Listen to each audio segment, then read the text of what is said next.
সেরা একাদশের চমকে এবার শক্তিশালী পাকিস্তানকেও হারিয়ে দেবে টাইগাররা। চলতি মাসেই লিটনের নেতৃত্বে 5 ম্যাচের এক টি-20 সিরিজ খেলবে বাংলাদেশ। এদিকে আসন্ন এই সিরিজ ঘিরে ইতিমধ্যেই শক্তিশালী এক স্কোয়াড ঘোষণা করেছে বিসিবি, যাদের নিয়ে ইতিমধ্যেই সিরিজ জয়ের মহা পরিকল্পনা সাজাচ্ছে কোচ ফিল সিমন্স। তাই পাকিস্তানকে হারাতে এবার কারা থাকবেন টাইগারদের সেরা একাদশে, এ নিয়ে বিস্তারিত থাকছে রিপোর্টে।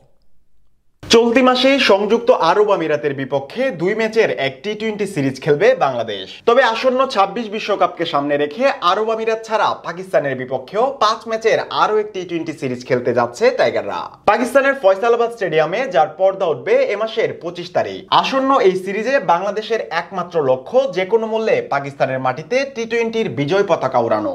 এদিকে চলতি মাসের এই সিরিজকে ঘিরে ইতিমধ্যেই নিজেদের শক্তিশালী স্কোয়াড ঘোষণা করেছে বিসিবি, যেখানে আসন্ন 2 সিরিজ ছাড়াও 26 টি-20 বিশ্বকাপ পর্যন্ত টাইগারদের অধিনায়ক করা হয়েছে লিটন কুমার দাসকে। তার নেতৃত্বেই পাকিস্তানকে হারানোর মহাপরিকল্পনা সাজাচ্ছে টাইগারদের প্রধান কোচ ফিল সিমন্স। তাই সেরাদের সেরাকে নিয়ে গঠন করা হবে চমক দেখানো একাদশ। সেক্ষেত্রে কারা থাকবেন টাইগারদের সেরা একাদশে, এ নিয়ে জল্পনার শেষ নেই টাইগার ভক্তদের। এদিকে সাম্প্রতিক সময়ে ক্যারিয়ারের সেরা ছন্দে আছেন বেশ কিছু টাইগার ক্রিকেটার, যাদের নিয়েই পাকিস্তান জয়ের ছক কষবে টাইগাররা। সেক্ষেত্রে টাইগারদের ওপেনিং এ দেখা যেতে পারে তরুণ ওপেনার তানজিদ হাসান তামিমকে।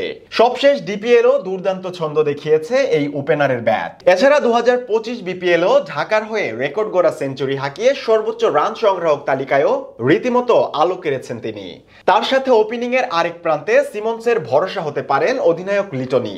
গেল বছরটা ব্যাট হাতে তেমন সুবিধা না করতে পারলেও ঢাকার হয়ে তরুণ তানজিদ তামিমের সাথে বিপিএল ইতিহাসের ওপেনিং জুটিতে তৈরি করেছেন নতুন এক ইতিহাস।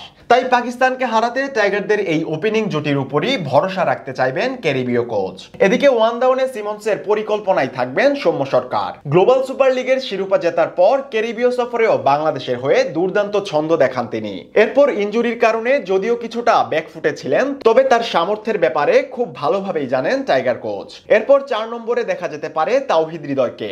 সবশেষ ডিপিএল এ ব্যাট হাতে তিনি ছিলেন এক কথায় অসাধারণ। 5 নম্বরে কোচের বিশ্বস্ত পাত্র হতে পারেন শেখ মাহেদী। ব্যাটিং এর পাশাপাশি তার দুর্বোধ্য স্পিনে বোকা বানাতে সামর্থ্য রাখেন পাক ব্যাটারদেরও। অন্যদিকে 6 নম্বর পজিশনে জাকেরকেই রাখবেন সিমন্স, এটুকু নিশ্চিতই বলা চলে। এরপর 7 নম্বরে থাকবেন হার্ড হিটার শামীম পাটোয়ারি। সাম্প্রতিক সময়ে টাইগারদের ফিনিশিং রোলে এই দুজন দিন দিন গুরুত্বপূর্ণ হয়ে উঠছেন। অন্যদিকে শেখ মাহেদীর সাথে স্পিনের নেতৃত্ব দিতে কোচের পছন্দ তালিকায় থাকবেন রিশাদ হোসেন। এছাড়া টাইগারদের পেস ইউনিটের নেতৃত্ব উঠতে পারে নাহিদের কাঁধেই। এছাড়া সেরা একাদশে থাকবেন কাটার মাস্টার মুস্তাফিজও, যার সামর্থ্য কারোরই অজানা নয়। আর 3 নম্বর পেসার হিসেবে একাদশে দেখা যাবে টাইগার পেসার তানজিম হাসান সাকিবকে।